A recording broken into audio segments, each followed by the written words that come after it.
Well, ladies and gentlemen, boys and girls, gamers, geezers, and geeks alike, welcome to this week's Monkey Nut Punch podcast with me, your glorious host, and Keith, your equally glorious host. Just be polite. Keith.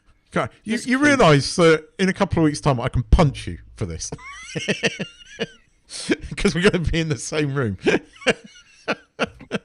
You're going to have to start working on those better intros. Because, it's going to be... You can be able to reach across the stream and just, yeah. What are you drinking? Dr. Pepper. Oh, that's a strange looking can. Have they got like a new... Dr. Pepper with swirly, creamy stuff. Calvin left it here. So I'm drinking it. So yeah. Fair enough. Anyway. How you been? Oh, I've been all right. Just work. They've asked me to resolve the Iran conflict and struggling, really, I'll be honest with you. Took a plane.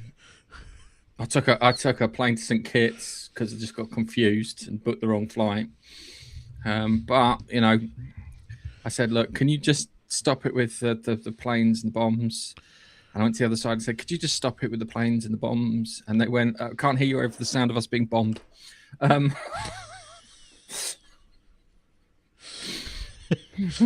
Yeah, I'm not going to get into it. I'm too frustrated by it all at the moment.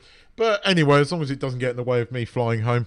Although they've put me on a tiny, narrow body. The first part of the flight is a narrow body plane, which does have proper business class, but narrow. The fucking irony. Yes, a narrow body plane for Keith. Yes, I know. It's kind of taking the 6.5 hour flight as well. But we'll see. We'll see. It's going to be interesting. I am tempted to actually vlog it. I am tempted to.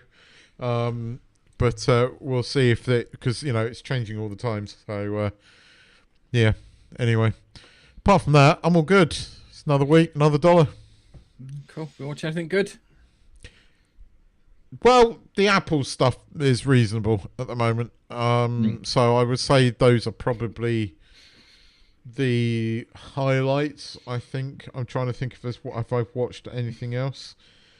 I got like a copy of Project Hail Mary and started watching, then thought it might be on the plane, and I prefer to watch it on the plane again because I've seen most movies that are worth watching at the moment. Other than that, no, not a lot, as we're probably going to find out when we review the Daredevil and the Boys. But have you watched Invincible? Not yet. I know I should do. I just haven't had a chance. I kind of have times to watch this, but not a lot else at the moment. So yeah, I've watched what I'm meant to watch. You've watched enough to do the podcast. You should watch Invincible. Yeah. Trust me, Holt. It's good. You'll like it. I've got to get through a load of seasons of that though to get up to date, because I don't think I've seen it beyond the first season. Please watch it. You'll like. It gets good. It gets really good. Okay. Anyway, should we get on with our first news? Yes. News? What the fuck is a news story? A news story. Yeah. Let me. Oh, that's no. That one. All right, Gold Member. Don't play the laughing boy. There are only two things I can't stand in this world: people who are intolerant of other people's cultures, and the Dutch. What?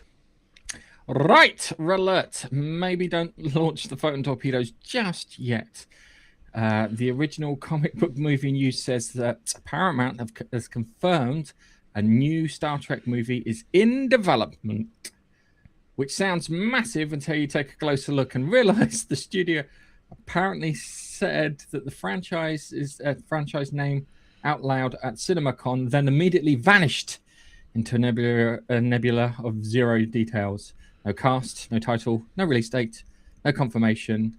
That is the definite thing from... the only thing that's confirmed is Jonathan Goldstein and John Francis Daly's reboot from last year. So yes, there's movement, but the warp core is still humming and we're fully engaged at warp speed. What What the fuck is this, Keith? Come on. Well, there has been a long rumored Star Trek movie in development that is not Star Trek 4 with Chris Pine. There has been a long rumored reboot, effectively, movie, and that is Paramount seemingly decided to confirm that without giving any real detail. But there has been persistent rumors about a movie. And interest in getting Star Trek back into the cinema. To be quite honest with you, I'd rather they focus on doing Legacy or even United, one or the other, or both would be nice. I think part of the reason that there is a lack of detail is that they are getting rid of Bad Reboot and Kurtzman, so I think they weren't able to announce much. So I'm giving them the slight benefit of the doubt because I think they are basically getting rid of Alex Kurtzman and Bad Robot. So so you imagine they're going through all the legal nonsense at the moment, so they have to get a gob shot. Okay, that makes sense. Which is why I think United might be happening, despite loads of people going, "Oh, it's not happening." I think it might be. But I think they have to get through all the legal bullshit, which is why they're not saying anything. But I mean, I think they kind of already have. They cancelled Academy, and they didn't just cancel it; they properly cancelled it. They've got rid of Strange New Worlds. They're taking down all the sets. They have basically said Kurtzman's done. I mean, there's no fucking way Academy's getting a season 3, despite the 40,000 people that signed a petition, which turns out is probably the 40,000 people that watched it legally. So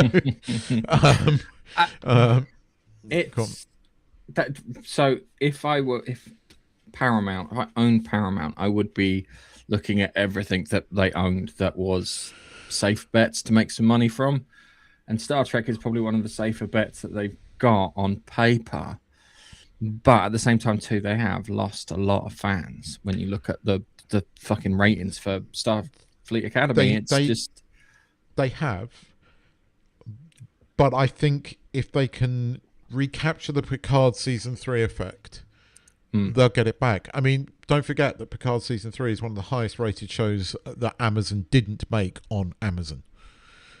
And it still is, right? And I know that Amazon are interested in wanting to air, good Star Trek again.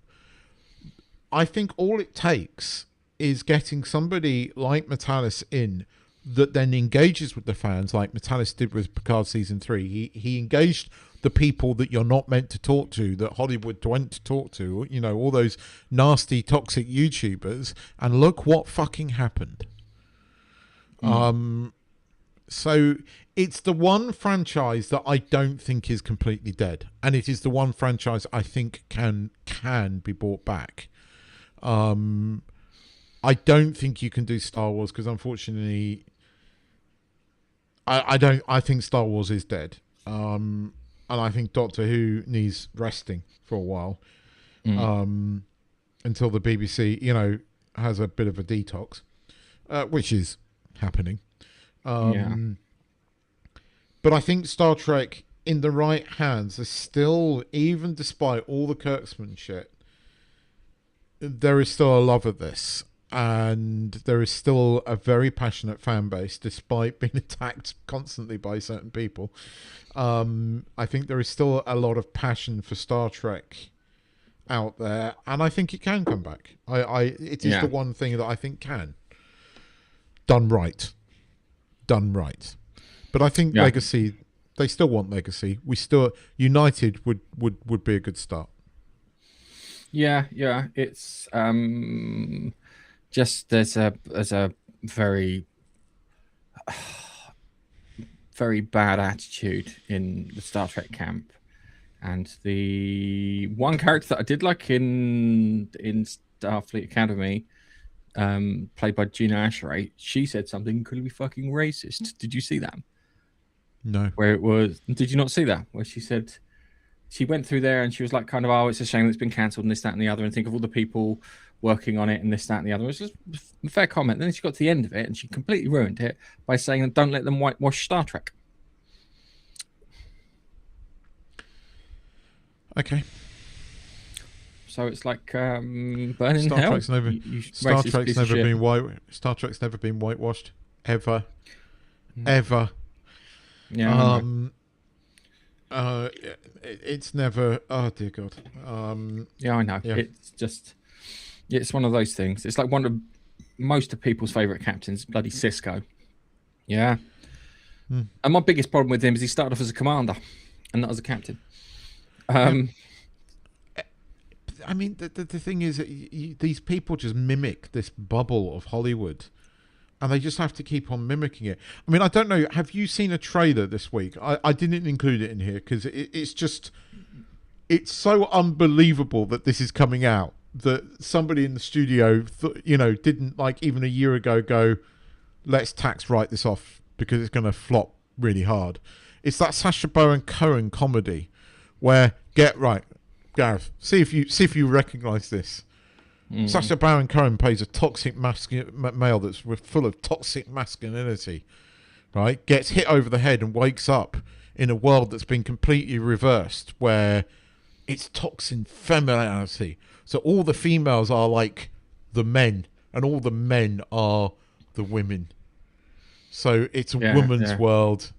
And I just looked at this trailer and went, one, that's been done many times Sliders, before. the first time I saw it. Yeah. Two. When what's his Davis tries to be the president. Yeah.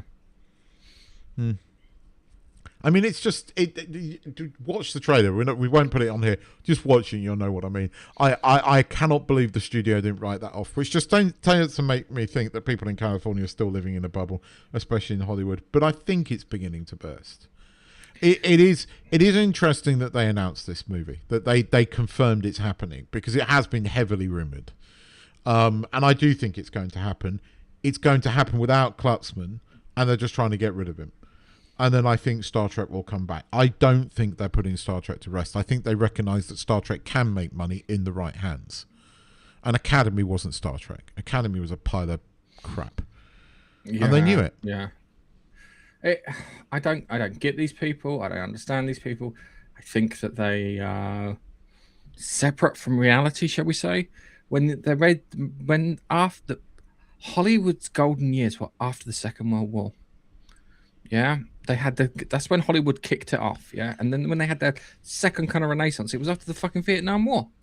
Strange how it's like and they were having people who went to war work with them in the industry, so they had like proper experiences. Like J.R.R. Tolkien, when he wrote Lord of the Rings, it was about World War One and trenches and evil and all that sort of stuff. And it's just I don't get it. They talk about diversity, but they don't actually give a shit about diversity. They want everyone to think the same and look different. The one thing that was really, really interesting is that Marvel did a presentation where obviously they showed off a trailer to Doomsday.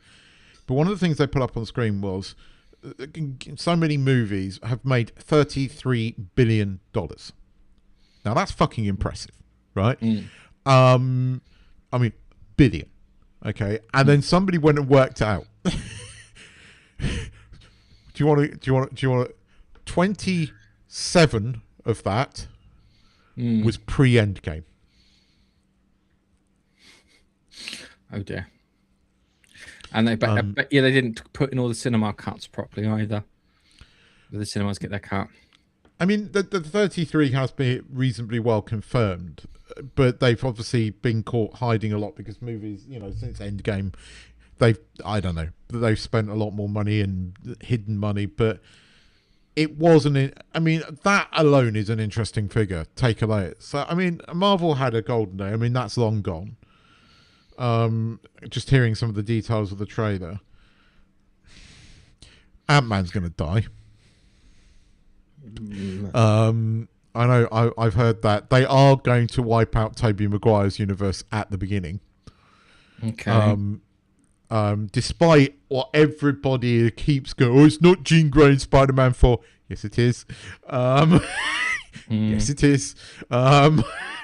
So, I mean, I'm looking forward to Spider-Man 4, despite, a lot of the stuff, because I think it will be quite good.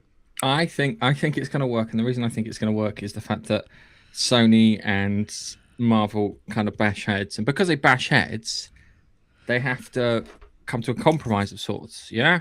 And that compromise things will wind up being what's best for the best for the storyline. And if you know anything about Marvel before it went downhill, they were having to compromise a lot because you had people like Mike Perlmutter in there saying, "We can't sell these toys, don't make this film, blah blah blah." And because they were having to fight their corner, it made them better. And as soon as that was removed, everything went downhill. It's just obvious. I mean, I don't think. You and I had a conversation about a year and a half ago where I said, you bring back Robert Downey Jr., you bring back Chris Evans, stick them back in as their characters, you'll probably have a reasonably decent Marvel movie. The problem with it is what they've done is they've brought back Robert Downey Jr. as fucking Doctor Doom. The trailer, apparently there's a scene where Thor is like really, really scared of this thing, like it's the worst threat we've ever faced. Yet they haven't spent any time building this character up.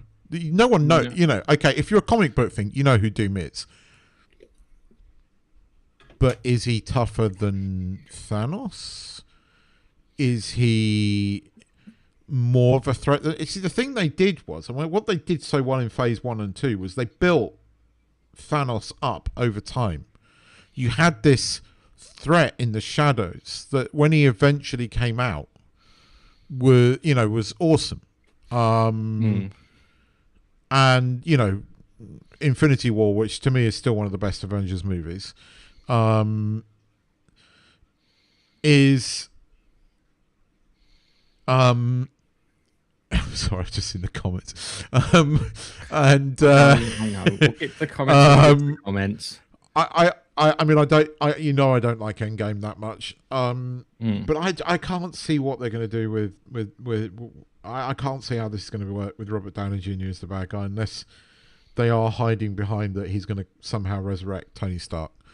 But I mean, Chris Evans is in it, and apparently he's in the trailer and playing Steve. Right, playing Steve, not Captain America. Steve Rogers. No, Steve. Yeah, just Steve. Just right, Steve. Just a guy called Steve.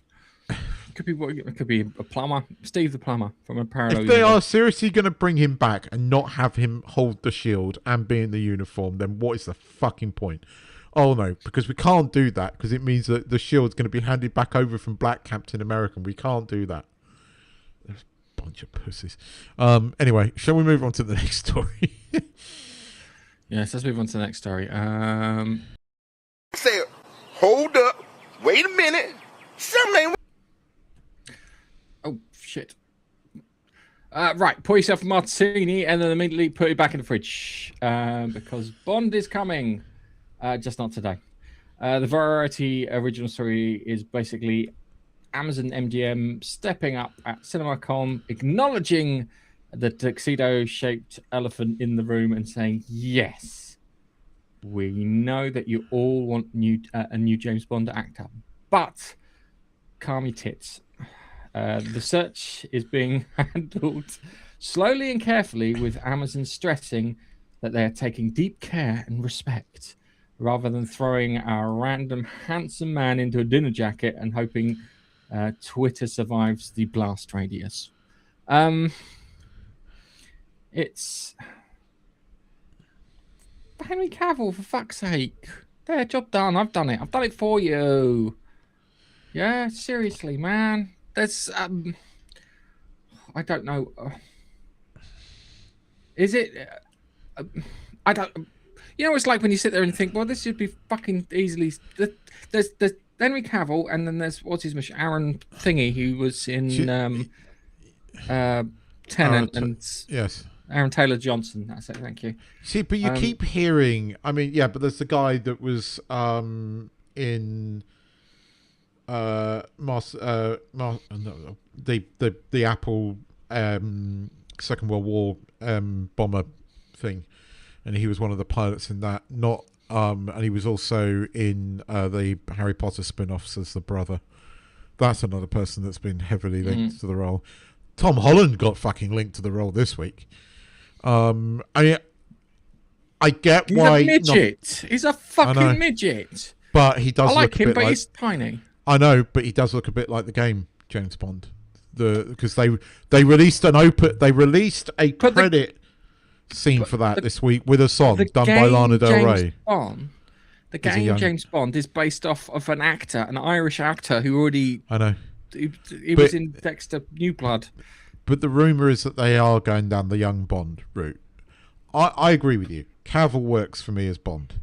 I think the other guy could fill it off, but I'm not sure he's not conventionally handsome, but then neither is Aaron Taylor thingy. But I quite liked him in Bullet Train. He was funny in Bullet Train. His character was... I mean, I quite like Bullet Train. I know a lot of people don't like that film. I love that film. I think it's fucking funny as fuck. And he is quite good in that. But I'm not sure he's Bond. But I get it. Like, you know, June 3 is not yet out. So, what's his face? Danny Villeneuve is still sort of probably putting the final touches on that for its launch in December. So, and he obviously is going to be heavily involved in finding the actor. So I can quite believe they haven't found one. But they've got to do it soon, or this is just going to keep on building and building, and then whoever they pick, they're going to be disappointed with. So it's like, get on and do it. You know, you bought Bond. You made this announcement a long time ago. Get on and do it before people lose interest. Yeah, it's one of those things. I just said Copilot because I couldn't find ChatGPT. Who are the top picks for James Bond? Aaron Taylor Johnson, then Henry Cavill, then Tom Hardy. Yeah. Tom Hardy's a bit. He's 50. Yeah. Yeah, I can't believe that. Richard Madden. No, absolutely fucking no. Sorry. A guy called James Norton. That's the guy. That's the guy I was talking about. That's the guy you're talking about. Yeah. James Norton. Let me just Google him just so I can see what he looks like. If he's what I think is... He was in Masters of Air, or was it called Masters of Air? It was the Apple TV thing that was the Tom Hanks Apple TV thing. He could pull it off, but I recommend dyeing his hair. Just a quick note of him. That's just me acting like a fucking casting director. He could pull it off, but needs to dye his hair. Tom Hopper. Oh, okay. So Tom Hopper is in the list. Do you remember the 11th hour Doctor Who, where he runs into his mate Jeff's bedroom and tells him to delete his internet history? He's that guy. That's Tom Hopper. He played Billy Bootstrap Bill in Thingy. He was in the Umbrella Academy. He was in Merlin. He's been in loads of things. So yeah, he's actually he would probably make better as like kind of 006 or 005 or something rather than actual James Bond. If I'm being honest, I want to see it go back to that kind of early Pierce Brosnan era where it's I think the perfect balance for Bond right now, the Bond that we want, right, is that slightly tongue-in-cheek side, but also slightly serious. You see, Timothy Dalton's Bond was too serious, whereas Pierce Brosnan's was that mixture between the two, and it worked. Yeah, because when I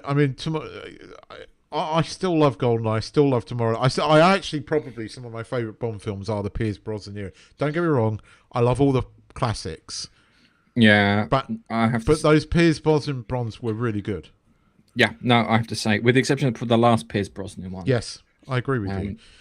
But those first couple were quite a good balance, and I think you need to slightly sort of angle back to that a bit. So there's a guy called Theo James who was in The Gentleman, the Netflix version. Yes, I know who that is. I think he could work as long as he has a shave. Because of the pictures I've got of him, he needs a fucking shave. but he could work. I don't think that's asking too much of an actor. Have a fucking shave. If you want to be James Bond, have a fucking shave sometime. But yeah, it's they need to do something, or just shut the fuck up completely. I know that Denis Villeneuve is sorting out his what do you call it? Dune Part 3. Dune Part 3, and he's probably working really fucking hard at it because he's a director that you want on your side. So you're not going to hear anything until he stopped working on that. Yeah. He's probably had a few meetings here and there. He's probably had people flagged under his nose. He's probably looked at them and gone, downside is he's French. I think they can. I think they should announce an actor soon, and I think the hunt for the actor is different to actually going into full production of the film. But I think it is time that you get your actor announced,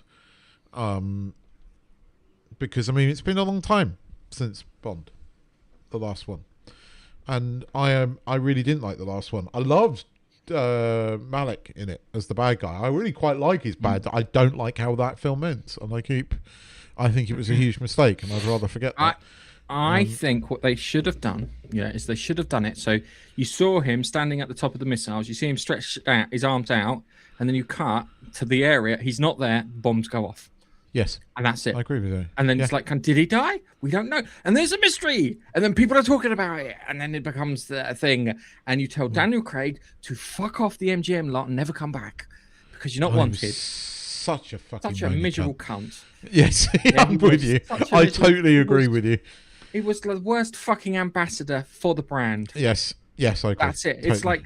It's like I'll give a weird example here. Like Andrew Garfield. Andrew Garfield. Yeah, I did not like him as Peter Parker. Spider-Man, absolutely fine. Peter Parker, he wasn't. Brand ambassador, absolutely fucking brilliant. He was a brilliant brand ambassador. I mean, I watched Spider-Man 3 again recently because I love that movie, and I love him in that film. I really do. Whilst I can see what you mean, I like him in Spider-Man 3 alongside Tobey Maguire and the other. I love all three of them in that movie. Film. They calmed it down because Peter Parker was never cool. Yeah, Clark and they Kent did come. Is not cool. Yeah, they did. They made him a bit more nerdy, and that worked for me. But he was an awesome and is an awesome ambassador for Spider-Man. I think Tom Holland is as well. He did Spider-Man really fucking well though. Yes, when you had the costume on, he was a gobby little shite, which Spider-Man is. When he got the costume in. It's always the way, because you had like kind of, if you look at Spider-Man 2099, it was always the other way around. The Miguel O'Hara was gobby motherfucker normally, and like Batman when he put the costume on. And it's always that kind of, I think they showed some footage from across the Spider-Verse 3 at cinema, so at least that's finally fucking happening. I need that to finish. All the kids have grown up now. You've missed your fucking window. I want to see the end of that. But anyway, all right. I could see it here.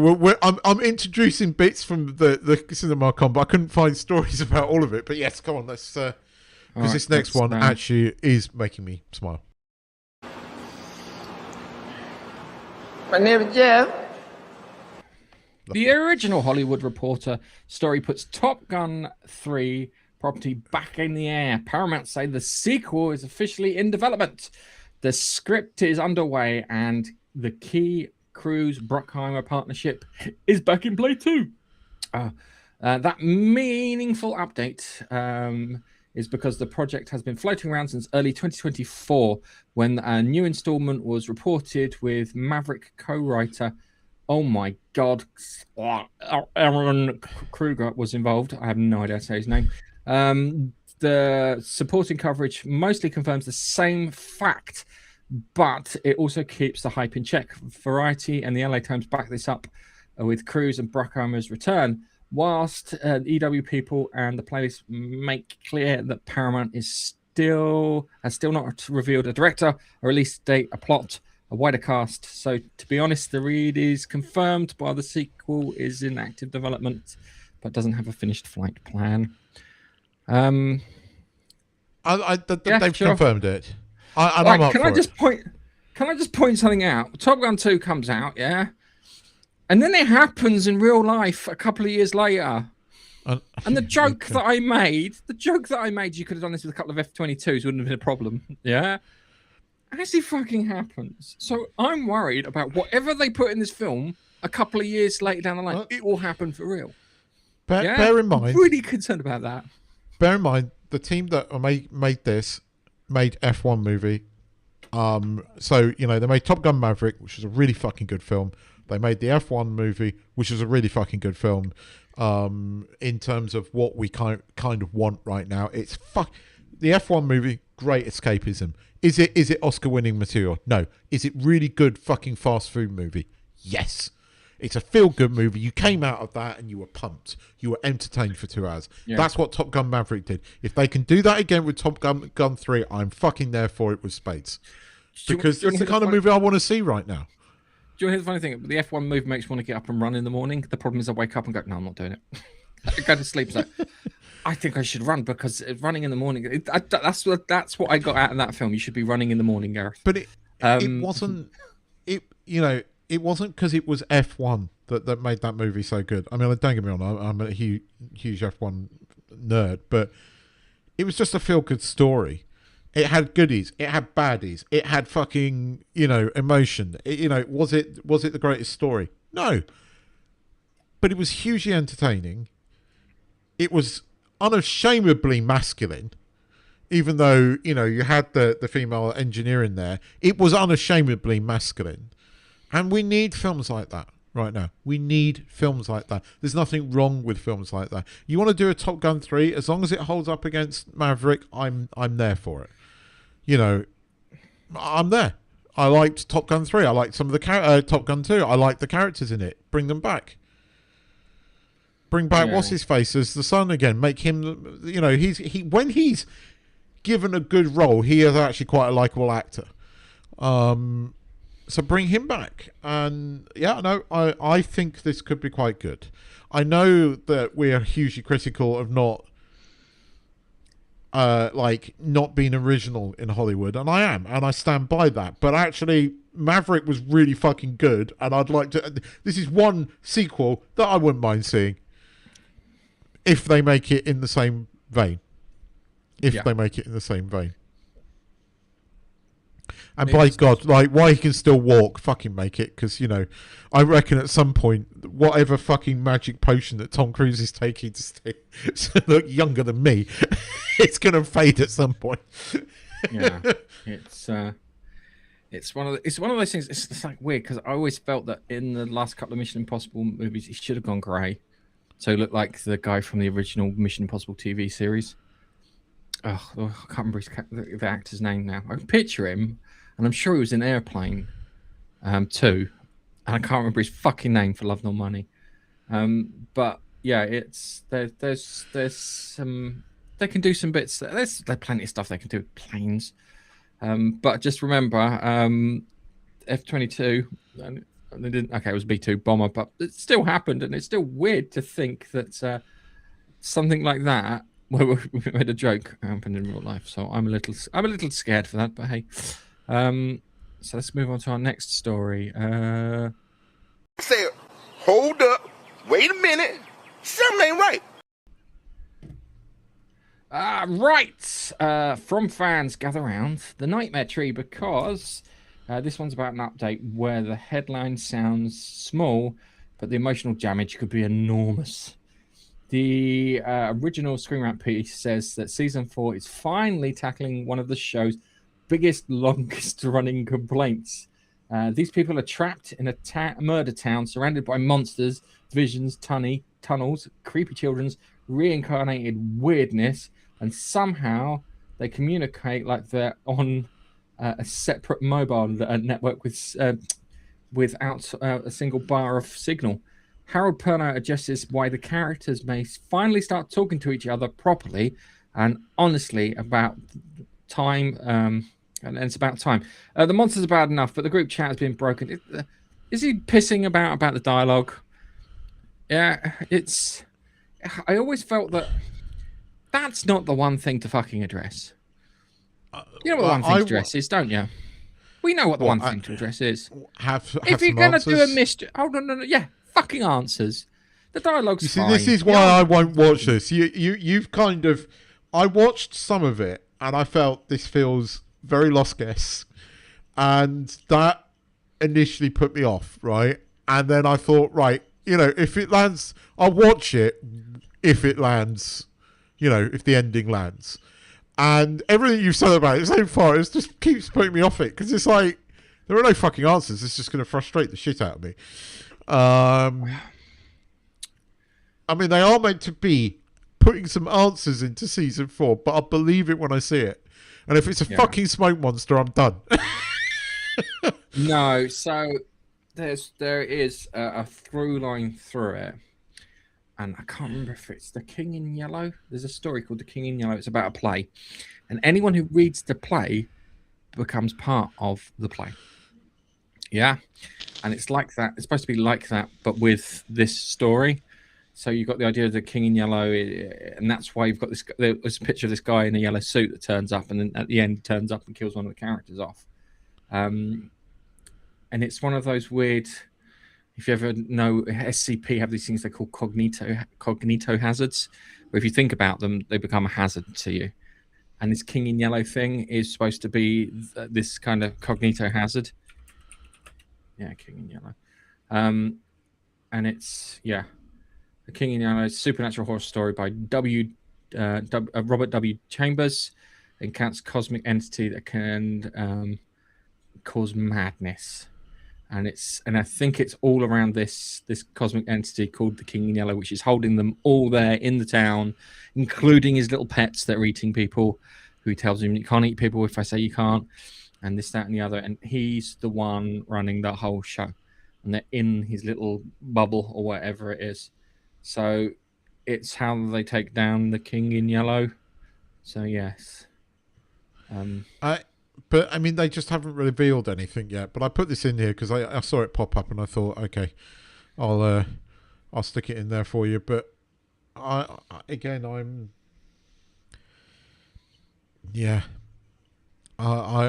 know you like this, but I got stung by Lost, and it's probably why I've never I'm not the biggest fan of Mystery Box TV series now. Yeah, it's I was trying to think who it is. That's it. It's Paradise. Yeah, they have a mystery box, and they put something in the fucking mystery box.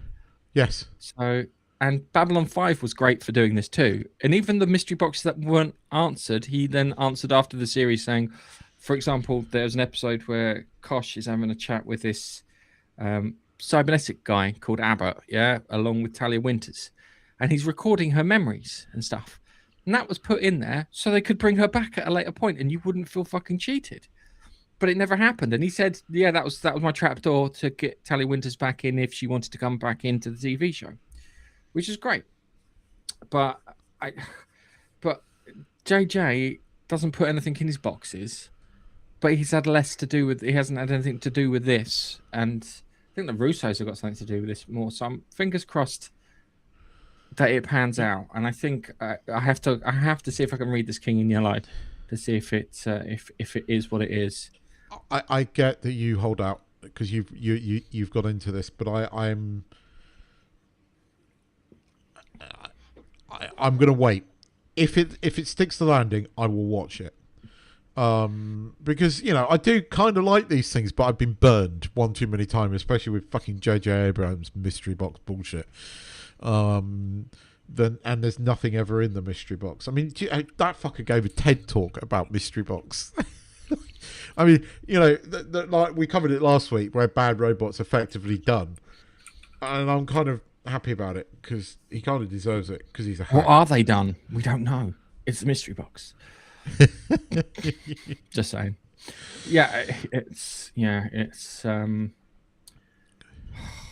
I don't know. It's one of those things where it's like kind of I'm hoping that it is, because I'm hoping it's the people who did Lost and went, you know what, we need to make up for the shit that we put people through. So yes. Anyway, and on that note, let's move on to. Hang on, I need to So it's got one more story to go. So let's get this one more story, and then we will move on. So let's have this one. Well. Right, I can load for the corporate synergy canyon of fucking Call of Duty. Why did they put that in there? Call of Duty is officially storming cinemas June 30th, 2028.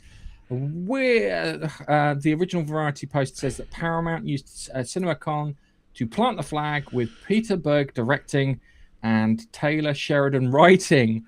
So yes, the movie is real. It has a real date, just not tapped into development hell anymore. Yeah. Taylor Sheridan's writing it. Yeah, Taylor Sheridan's writing it. How many fucking things does that guy have? Seriously, how many of that guy exists? I mean, Landman. But this is the funny thing is they should have got fucking Michael Bay to direct it. Yeah. Seriously, it's so far up his fucking street. I have no idea why you hadn't done it before. To be quite frank with you, when I saw this, I was like, how can you make a movie out of a Call of Duty? Call of Duty is like a generic military game. How the fuck do you make a movie out of that? It's not a generic. It's not a generic military game. It really isn't a generic military game. That's why it makes so much fucking money. Yes, it has a story. Really? Yes. I thought it was all about the multiplayer. Go and shoot the shit out of each other. No, seriously, you've got you know, like Soap and what do you call Captain Price. Captain Price's mustache is fucking famous. You know that, don't you? When you see Captain Price's mustache, you're safe. Because there's one of these every fucking year. I kind of got switched off it a long time ago. So the question is whether it's going down the Modern Warfare route, which I think would probably be best, or it's going down the Black Ops route, which it depends which Black Ops route it's going down, because if it goes down the 1970s Black Ops route, it'll make a bit more sense. I don't want it to go into the Black Ops kind of futuristic shit, because that wasn't very good storyline wise. But it needs you follow the fucking SAS, Keith. You really follow the SAS. We've seen that in a lot of things. You know, do we? All right. So in the second game, right? There's a great bit in the second game, yeah, where the Russians have invaded fucking Washington. Okay, they've invaded Washington and New York, and they are like totaling it and catch the American military fucking flat-footed. Yeah, they weren't expecting it, and it fucking happens. And Captain Price, because he seems a bit off, yeah, he detonates a nuke over the top of Washington, so an EMP knocks out everyone's fucking electronics. And then you have to run to the top of the White House to signal the fucking US Air Force for not bombing the shit out of what's left of Washington. And it's great when you run up. The music's got Hans Zimmer score, for fuck's sake. As you're brilliant. But I mean, Russians invading America, that's called Red Dawn. They've made that twice. Although the second one was North Korea. Red Alert. You see, Red Alert. I mean, yeah, bring back Tim Curry. I'm not convinced. I'm not convinced, because I think we've seen these kind of. Have you not? No Russian, Keith. Have you never heard the thing No Russian with the massacre at the fucking airport? No. Or the bit where the nuke goes off in the Middle East and fucks the entire planet. Yes, but that's a game, and you enjoy the game. Can you see that becoming a film? Can you genuinely see this becoming a film? Yes. All right. I ain't convinced. The Chernobyl bit where you fucking take out to do the fucking 2 mile long shoot with a TV series. It's called Chernobyl. Not all in I'm saying, is there anything original here? Is there something they can do with it? I suppose what I'm trying to articulate is we've seen a lot of militaristic films, like Red Dawn, like these kind of films where we see like special force films. What does this bring to the table? Dude, you never played the single player of it, man. You missed out. You really did miss out. Okay, I might be completely Yeah, you're right. Might be completely. The sound score from the second game is fucking epic. I use it to run to at the gym to give myself a little bit of pep. Seriously. I I've just walk around got the park couple of bangers. to like movie soundtracks, so I can't really take the piss out of you for that. Well, I don't understand rude or anything. One of us is doing the gym right and the other one isn't. Hey, fuck off! I am slogging around this goddamn park every day, for at least 45 minutes, and doing my yoga. Fucking yoga. No, I walk around. I walk to cinema soundtrack, so I can't take the piss. But I'll send you a couple of tracks. You got Spotify, yeah? Yes. I will send you a couple of tracks via Spotify, and you'll go. That pumps me up. That will make you want to. That will actually make you want to run. Yes. Okay. All right. But there is a story there. There was. I was slightly surprised by this. Is why I put it in there. Like, really. All right. If there's a story there that's worth making a film out of, I'll give you it. I'll give you the benefit of the doubt. I'm still not convinced, but yes. Anyway, we'll see. It's still fucking Taylor fucking Sheridan, for God's sake. Yeah, all right. I didn't see that bit. So when you said that, I was like, okay, maybe, because he kind of does. I like his fucking series. I do. I quite like Landman. Landman season 2 was really good. So yes. Anyway, all right. Shall we pay attention to the peeps in the comments? Pay attention to the peeps in the comments. 75 comments that I haven't looked at. Stop. So who got in first? Chuck gets the fucking gold star this month. Week. Month. You can have it the month if you want. We got the trailer. We'll be looking at that in a bit. Looks so campy. I don't know. And look, he's taking the piss out of me for my Dr. Pepper can. It is a bit groovy. It is a bit 1960s, magic mushrooms. Yeah, you might want to. Your wife's in there. You skipped your wife's comment. I'm just making sure you don't. No, she's fine. She knows where I am. I know where she is. Fine. Braver than me. I'm actually saying that. I've got a great story I can't share with the public, but I'll share with you after. She's gonna kill me. She's gonna run. I'm gonna hear her. She's gonna say, "No, you're not." All right. So yeah, Biffa. Hi, Biffa. Project Hail Mary is a fun rewatch. I watched Top Gun Maverick on the flight, and it's still fun. Yeah, it's mad. I always laugh because I said just a couple of F-22s would sort that out. Easy. And then we've got lots of highs. And then Chuck says he can't spell. So just got Chuck. Laurie says hi. Hi, Laurie. Say hi, Keith. Hi, Laurie. We've got Angel, who's Twitch, sinister, angry Twitch man with electric elastic bands around his balls. It's true. Chuck doesn't like Star Trek. So I'm burned out on everything Star Wars. Yeah, I think I am too. Star Trek. Didn't watch Picard season 3, and I still maintain that I think it is one franchise that I think they can bring back. And if you're a Trekkie, I think people enjoy it. I don't do it like Picard season 3. Yeah. Do you know what TV series that you could remake and really do a good job if you're fucking clever and a good writer? Sliders. Yes. And I'm not talking about those little burgers.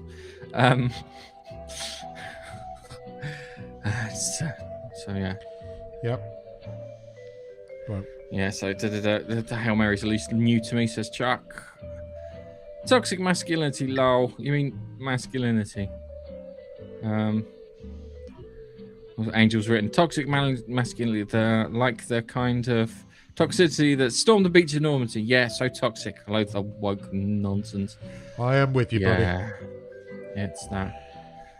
Biffa might get the comment of the fucking week here. I hope Ant-Man flies up Tony Stark's backside, balloon knot, and grows so big that Iron Man explodes. You know what? I'm gonna pin that as fucking comment of the week in a moment, because that is comment of the week. And we've got Angel's got the I approve this comment. Woke is such a stupid term. We need terms to describe these. There is this. How can I put this? This contagious stupidity that is fucking permeating all levels of society at the moment, and I think woke is just the easiest way of describing it. It really is, because it's just there's certain pathological altruism doesn't work. It's not as easy to say, and it's not as catchy either. But yes, we all bleed red, for fuck's sake. Yeah. I'm going to switch back to sci-fi mode. I missed that one. Batman, Robert Pattinson could be the next James Bond. I don't know. His hair's too floppy for my liking. Well, if he cuts it. Yeah. He did have that slight suaveness in Tenet that worked. I mean, I remember when we watched Tenet.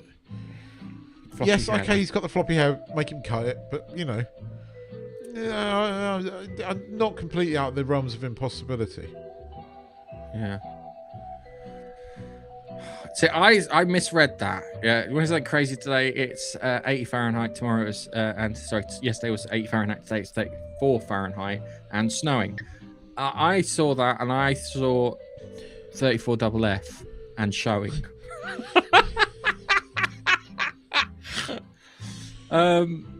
Top 39 here today, but that's centigrade, not this wacky, washy, large number American crap that I don't understand. 34, 39. German. That is fucking hot. This is the guy from that Scottish series with Scottish people in, not Highlander. Oh, what's that one? Lola. I can't remember. Yeah, I know the one you mean. Yeah, Outlander. Outlander. Thank you very much. Yeah. You would go there, Chuck. You would, wouldn't you? I need the business end of a shotgun if the weather changed that drastically here. Don't encourage him, Biffa, for fuck's sake.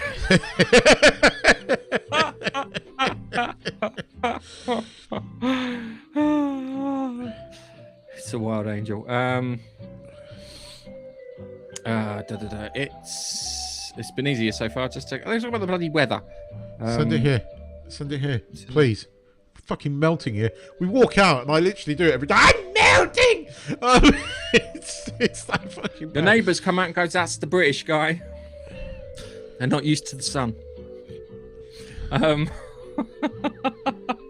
And Alex 006 played my other husband. He's still alive, and I never see him get crushed because she's got a thing for fucking what's his mush thingy. Oh, Steve's here. Hi, Steve. Hi, Steve. Imagine the next James Bond is Ricky Gervais or Jimmy Carr. Jimmy Carr. I could see Jimmy Carr because you used to have some fucking witty put downs for whoever's bad guys. You could imagine that. Top Gun 3 Walker. He's not that old. All right, he really is. F1 is great. Yeah. Wow packages. Are there Wow packages. Are there any surprises for watching MNP? Yes. Glorious knowledge and a sense of a job well done.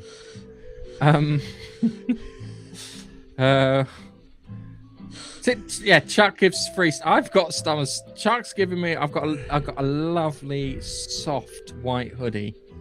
Yeah. If Chuck wins, actually saying that, I don't know if Chuck did he get beaten out for the video competition? Because if he wins a video competition, I'll wear the thing. Oh, he's in Cannes. He's in Cannes. Yeah, not the Cannes, but he's in Cannes. Okay. Not the Cannes. It's another Cannes. Okay. Okay. But at least you won't get beaten by Disney, hopefully. Which takes the piss. I can't believe that they were even in. And I mean that respectfully, because Disney chill. So yeah. Yeah. Anyway. Yes. It's not fair. Yes, ask Gareth about that. He sent me a little something for Christmas and had to. Oh yeah. So I sent. So the US FDA will allow arsenic in children's food, but they won't allow me to send fucking chocolate orange to New York. They blocked a Terry's chocolate orange. So I sent a package with Terry's chocolate orange in, some Nando's sauce, I think some Tunnocks wafers, some other bits. What you should have done, right, is crossed out the Aries bit, right, and put UMP, Trump's chocolate orange. It would have got through. Well, it depends who fucking picked it up. It's either get thrown into the sea. I also sent him some tea, and I said if he didn't like it, he could go drive down to Boston and throw it in the Arbor. That's the only way you could dispose of it, though. Oh God, yeah. So no, yeah, that was all fun and games about that. Does anybody understand the stupid point system anyway? Typical YouTube nonsense. Point system. I always think about driving license. I talk about you've got points on driving license. Anyway, that's. Do you want XP? Oh, it's this thing. I don't know. It's a chat window. It literally is. You get in first, you make a few comments, and for some reason, it really likes Laurie. It's made her number one. So it should. Yeah. It's only right and proper. It's made her number one. I know that we and it's made Angel. Angel was number two, but clearly he's upset someone in the YouTube algorithm. But I have to go back number two. Pin. I have to go and pin Biffa's comment because he wanted the Ant-Man. Okay, cool. I drawed up the first time. Anyway, so Keith yoga. So I'd like to see Keith do yoga. I think we should have a video of Keith do yoga. Because what I'd do is do the tree thing. Yeah, we have to do. They stand on one leg, and then you fall over it, and then they cut to like an atomic bomb going off. Bye bye. Fucking yes, Keith. Hang on. They want you to do yoga. It's official, mate. You've got a request. You need to do it. I'm doing some basic yoga stretches at the moment to sort my legs out. I was going to make a comment about him ignoring peeps in the comment. I don't. Yes. I told him I'm a good husband. I just want to point that out. I wouldn't ignore my wife because I'll never hear the fucking end of it. Oh yeah, look. FDA are insane. If I'd have marked it, if I'd have marked it fucking C4 or some kind of proper contraband, he probably would have got through. Tannis like, I spent 4 hours filling the paperwork to the FDA to no avail. My package went from UK to New York to Tennessee, back to the UK, and I ate the chocolate orange. So let's turn the volume down. It's time for a trailer. Let's have actually. I want the good trailer first. I want the good trailer first because it's good. Oh, crikey! Let's break window. Here we go. Keith, say it. Oh no, it's a good year. No, you wanted to say it. Oh, no.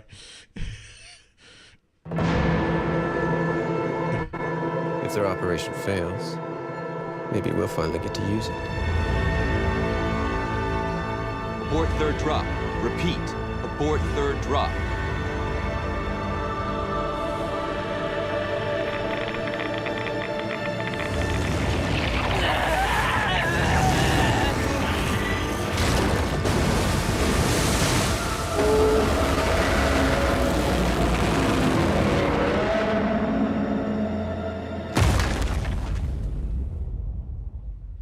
Yeah, that is kind of cool.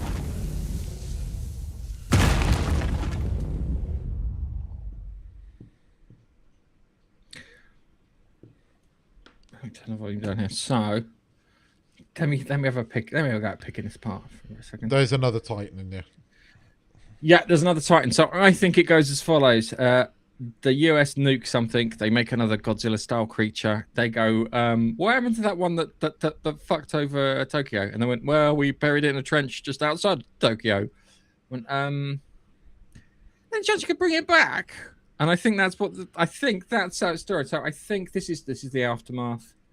It's like 2 years past, and then it's like the American guy going off. So they're going to play to the Americans a bit more because they pay. Is that well? That could be back to Bikini Atoll. I don't know. Yeah. So that new threat, quite obviously.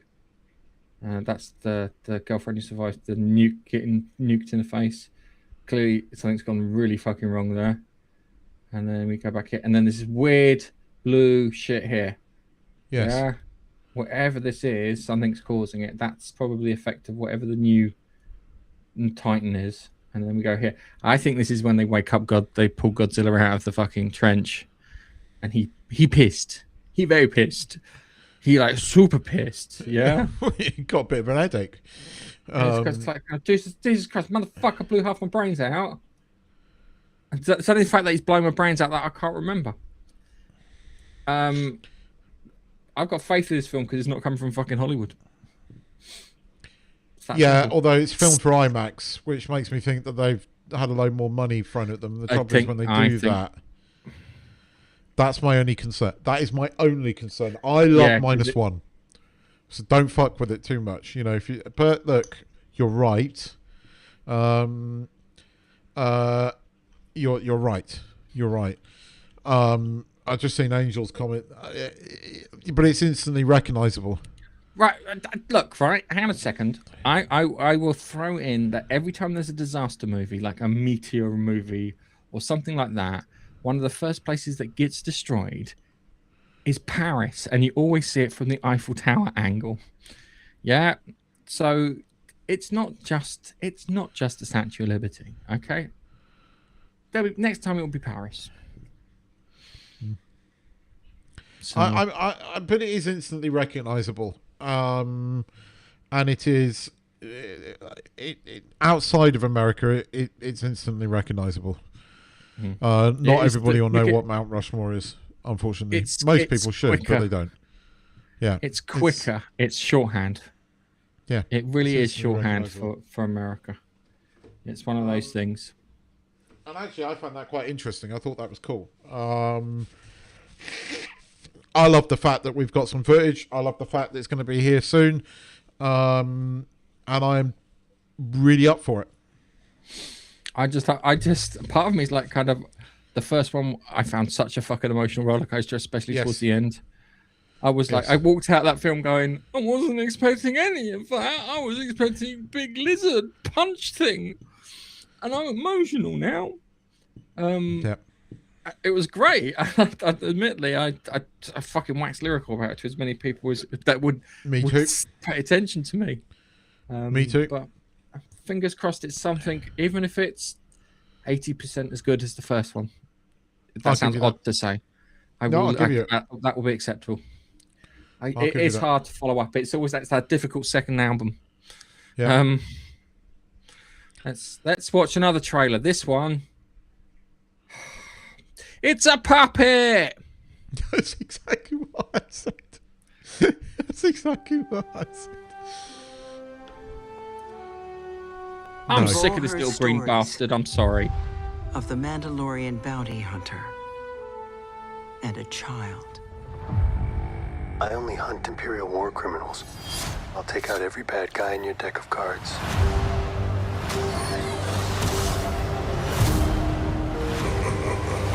This isn't about revenge. It's about preventing another war. No, it's about making more money for Disney.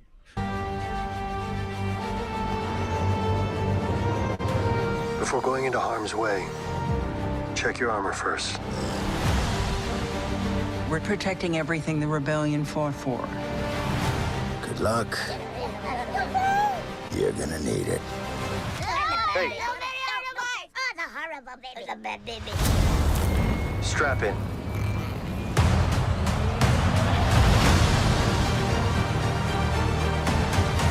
We need a professional. Hang on. What happens when you're not there to protect him? You good?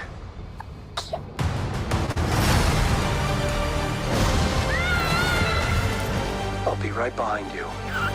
Go. Go!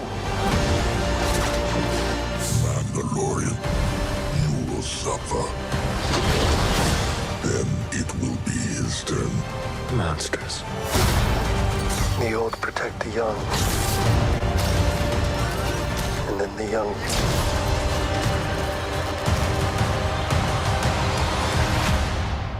Protect the old.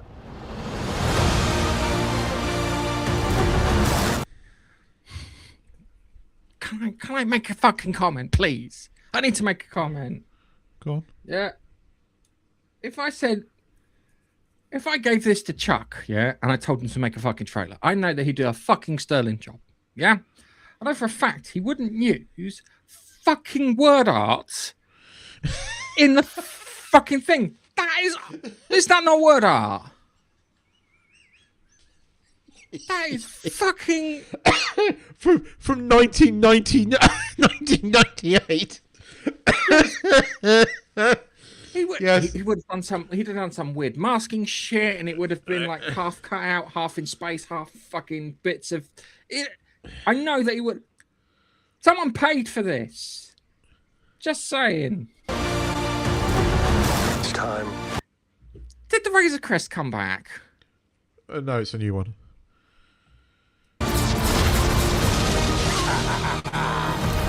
Got Zeb from. Yeah, that was kind of cool. That was the one thing I went, oh yeah, that's cool. You should be. Good job, baby. This is the way. It is word art. It is fucking word art. I can't unsee that shit. You can't unsee it. And the other thing too is, I am actually fucking sick of fucking Baby Yoda. All right? I am fucking sick of Baby Yoda. Yeah? That little shit at the end of it, yeah? He's 80 years as a fucking baby. That species would not fucking last. I'm sorry. I really am. I'm fucking sorry. That's not how it works. That is really not how it works. Okay? That's the dumbest fucking thing ever. He's older than the Mandalorian and he's still a fucking baby. How does that tell me what fucking logic put it, unless it gets to the end of it, yeah, and it sounds like Tom Hardy, yeah, and you got little baby Yoda goes, fuck me, that was close. Yeah. I'm really not gonna enjoy this film. I don't think you're going to enjoy this film. The trailer is good in comparison to the Punisher trailer we watched last. I will say that the trailer does do something for me, and I'm watching it going, I am curious. Yeah, I'm not excited, but I am curious. Apart from the thing is, though, it looks like it doesn't look like a movie. It looks like an episode of. It looks like the trailer to the next season of The Mandalorian. Yes. It doesn't look like him. It doesn't look, and it's very much. There's a lot of Clone Wars stuff in there, like the expanded huts, and I know they're going to have the hut with the really annoying voice in it. I am half expecting to see Pizza. Luke Skywalker turn up in this. They're going to have Pizza the Hut in there from Spaceballs. Well, I do think they're going to put Luke in there. I do think Luke's going to turn up. Oh, they're going to anything, really, seriously. Well, Just I think looking so. At this, it's like kind of, oh, isn't he cool? Oh, remember Yoda? Remember Baby Yoda? And it's like, all right, Laurie's given that. I like, okay, you can like Baby Yoda, that's fine. It's just me. It's just me. It's like kind of Jabba the Hutt. I think I might have gone out with that one. It's not Jabba the Hutt. It's Oh, we both. You know the shorthand there. Little shit. Look, it's just a little shit. Yeah. It's like little. Just look at him. He's little dead. He's cute. Leave him alone. God, you're worse than what's his face, John for what's his face for attacking that cute little monkey. What's his name? Who's the guy, the not talk show host? He does Mondays. John something. Jabba the Hutt in a bikini? No way. I know what you're saying, but I just couldn't help myself. But it's like, what? I don't get this because this thing was destroyed, and it's like a fucking a modified clone transport thing, if I remember correctly. I'm doing really fucking nerdy there. The Legos just released a UCS set of the Mandalorian's Naboo fighter. It's pretty fucking cool, actually. It does look kind of cool. I always liked the Naboo fighters, and it's in like chrome, and it looks fucking good. I quite like the AT-ATs walking Yes. up the side of the cliff here. I like that. There's some feels to it. I mean, we could go and see Is it. this? We could actually go and Yeah. see this shit together. I could actually join you in your fancy little cinema and come watch this with you. Because it's out on the 22nd, I think, isn't it? Oh, and the other thing, is Pedro Pascal is paid to be an actor. And his lines are like kind of, "Oh yeah, we're in trouble. Oh yeah, we need to be good. If you look after me, I look after you. Because Don't forget this is I'm floating. technically younger than you. Yeah, I'm actually younger than you, and for some reason you've been a baby for fucking 80 years. This makes no fucking sense. If you'd have been growing up, if he would have all of a sudden got a little tuft of hair on his chin, that would have been fine. If he's like moody and he just hides in his room fucking constantly, they would have done the whole Groot teenager thing. So by the time he's in this movie, he's sitting there like, pimple on his face going, "I hate you!"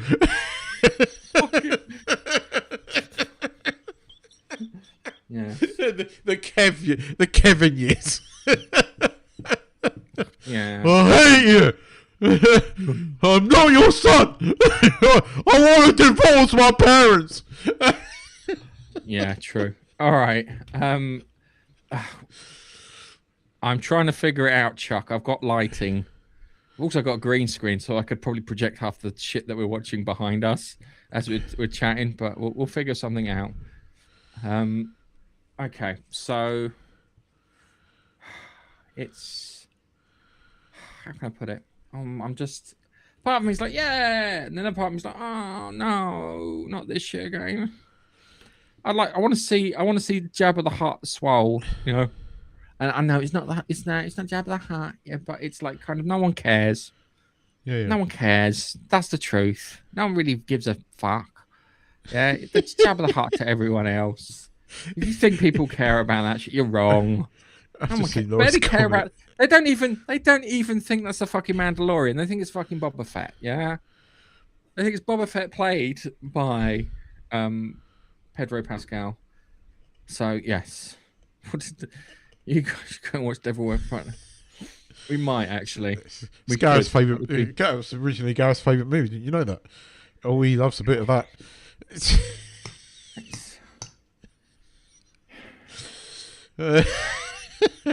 Anyway, let's talk about man stuff. So, did you see the game the other night? Hell of a game. Well, yeah, with football and what was he thinking bringing him on at half time? I don't really fucking know. Hell of a game. Right.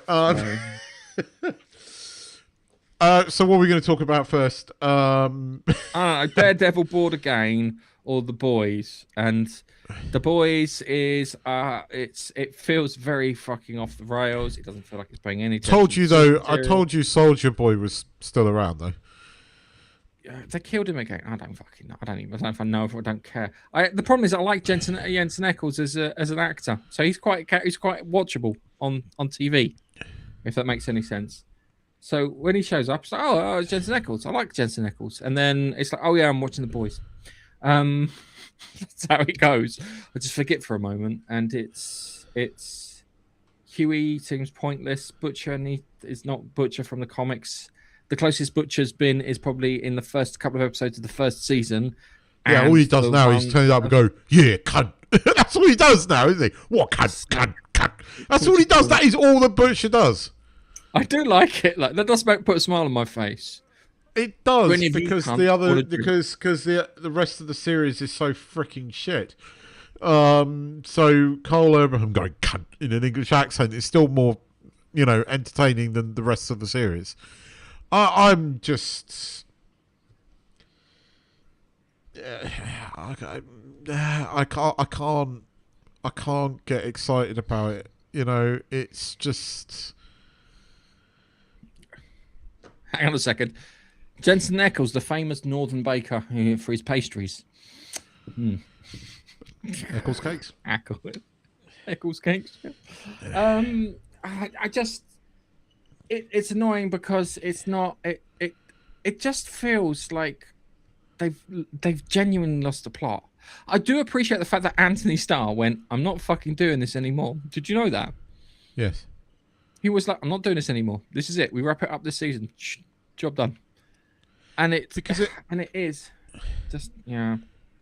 I mean, the character is I'm honestly. I mean, I watch it because I have it on in the background, but meh. I think I'm more meh about this than Daredevil because at least there is some fight scenes in the Daredevil that are worth watching. Although this week it was just like, can she just die already? Because it's quite obvious you're going to kill her the minute you start seeing these sort of fucking, flashback sequences. Like, she's not, the twist was obvious. The twist was obvious, and they spent an entire fucking episode drawing it out. So when you say Daredevil bored again, you're right, but it does have moments.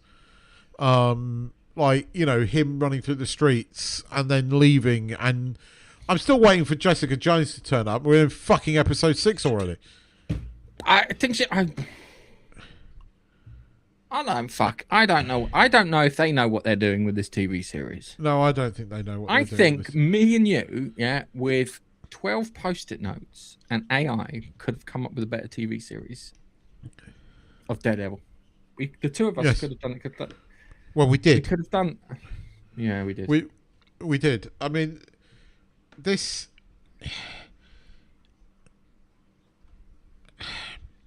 The whole episode, really, they ruined her character in this by making her a girl boss. And she was never a girl boss. She was never, ever a girl boss. Right? And they ruined that character. So, you want... This whole thing was like set up to make us feel sad about it. I don't feel sad about it. I'm glad she's gone. She was really annoying. Whereas she was actually quite interesting in season 1, 2, and 3 of the Netflix series. And you're right about that there was something about her that made her more interesting. You understood.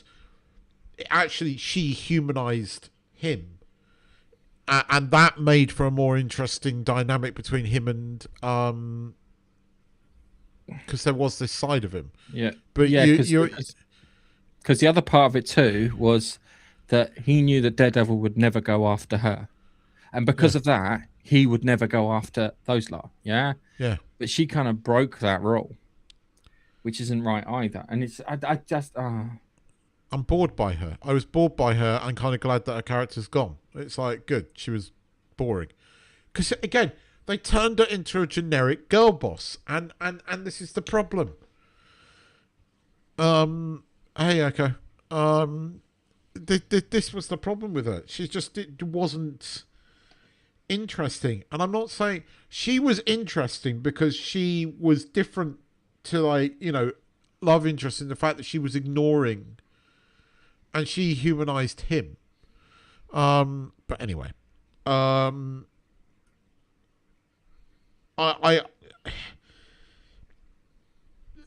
both of these series I'm just like I'm sticking them on when they come on just to watch them, but I don't yes, I will watch that.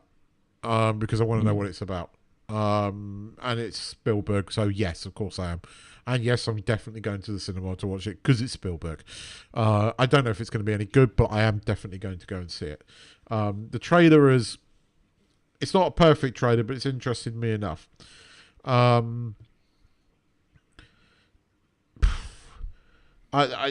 mean, you watched the Bullseye bit. That was kind of cool. Yeah, the Bullseye bit was great.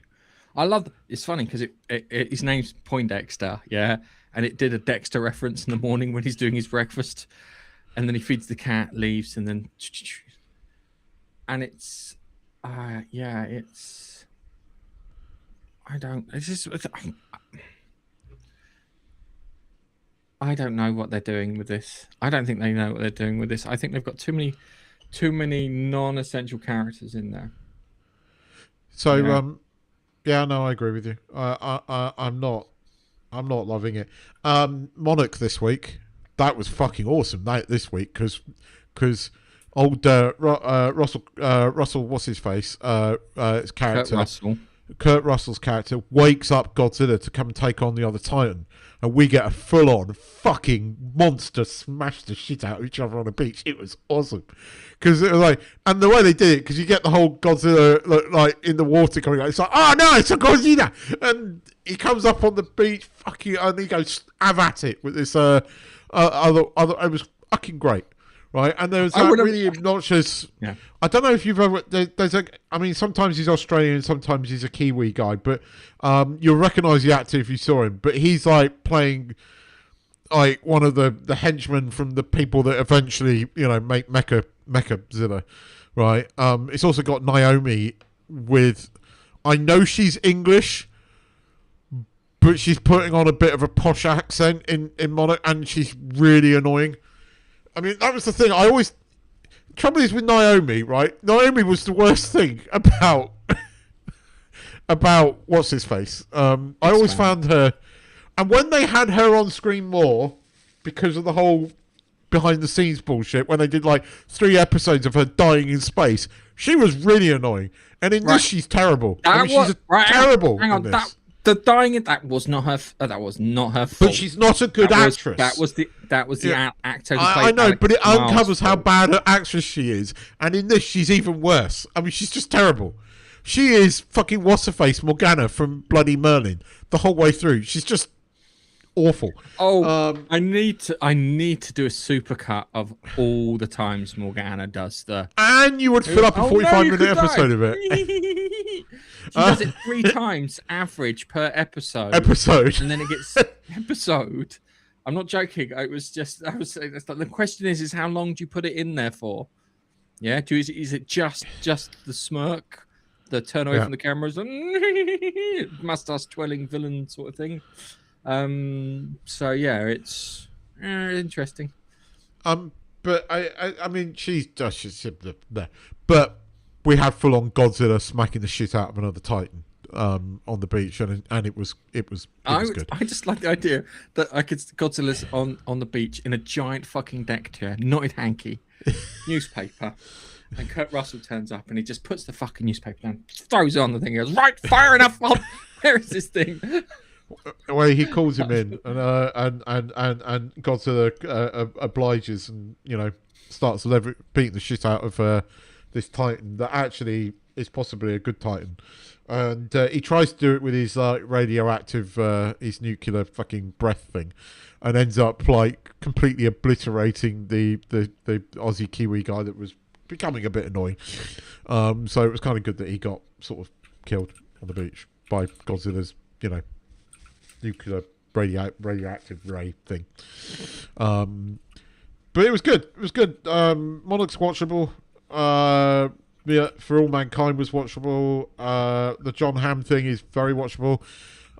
It's got the guy that plays Cyclops in X-Men. What's his name? He's James President in Paradise. James Marsden. Don't forget, he was in fucking Sonic the Hedgehog, mate. When James Marsden, that first X-Men movie, I hated James Marsden. I hated him. And I now really like him as an actor. I loved him in Paradise. If you've not seen, there's a film on Disney Plus. It's got, it's called something Nick and something, right? Nick and something. Oh no, it's called Nick and something because it's a time. So it's got the bird from Three Body Problem in it. The not the brainy one, the other one, the sort of slightly sort of Latino looking girl, the one with tits, the hot one. Yeah, the one with the tits. Yeah, I was trying to be polite. That's how the hot one. The one with tits. The hot one. She's in it, and what's his face? Oh God. I love listening to you flounder. I know, because I can never remember names. And the one that was in that dodgeball comedy. Oh God, what was it called? Okay, it's called Mike, Nick, and Alice, right? And it's Vince Vaughn. Nick, and Alice. Vince Vaughn, right? Vince Vaughn plays two versions of himself, one from 6 months in the future, and it's also got James Marsden, and it's a funny film. It's worth watching. It's quite amusing. Okay. Basically, he comes back in time, and then kidnaps himself, and it's quite funny. Yeah, she's quite hot in it. So, and yeah, definitely cleavage in that. So it's worth it for that alone. But the film's called, Mike, Nick, and Alice. And he's quite funny in that. But he's in this thing with John Hamm, and I mean, you knew he was dodgy, but he is quite charismatic with it, and it kind of works. And I'm enjoying the second season of that. So Apple TV's got some really good shit, and they're bringing back that multi-dimension sliders-esque thing that's coming back, and it's going to be much more of a slider. Yeah, Dark Matter season 2 he has compared it to Sliders. He has compared. It's going to be much more of a multi-world thing of them traveling between worlds. So, you said that, and yes, so that is coming back soon as well, which will be kind of cool. So I mean, Apple TV's got some really good shit on it at the moment. Actually, it has some really good stuff, and obviously we're getting Ted Lasso season 4 later on in the year. Scrubs finished its 9-episode run, and the last episode was really good because they brought Janitor back. Dr. Cox was back. His wife was back, which was great. I like how they brought the janitor back, and it was quite a funny episode. How did they bring it? He's an inspector, but like JD's like friends with the with the new janitor, right? And they make a point of him, like, having this whole moment with him at the beginning, and it turns out that he's the son of the original janitor, and by the end of it, JD puts his foot in it, and then so they're setting up for season 2. But it was quite good actually. It felt more like old school Scrubs than that last season of Scrubs did. So I've kind of enjoyed Scrubs. That's been on Disney Plus here. I don't know if you get it on Disney Plus in the UK, but it's been quite good. It's been worth watching. I haven't seen it. It's on Disney Plus here. So yes. Anyway, but no, there are things that I am enjoying watching. As I said, Apple TV's got some really good stuff on it at the moment. And on Friday that's got 3 episodes of stuff that I quite enjoy watching. So, whereas The Boys and Daredevil is meh. It's annoying. The Daredevil ones that kind of annoyed me because you were desperate to say, yeah, wait for the second season, and I'm like, I was hoping it would be better, but I was like, I didn't think we could fairly judge it. Now we can, and it's shit. Now we can, and it's shit.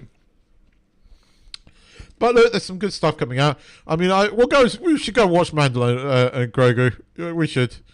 We should. Yeah, we can do that. And we can watch Devil Wear Prada 2. I think would be quite interesting. we should vlog that. We should vlog that.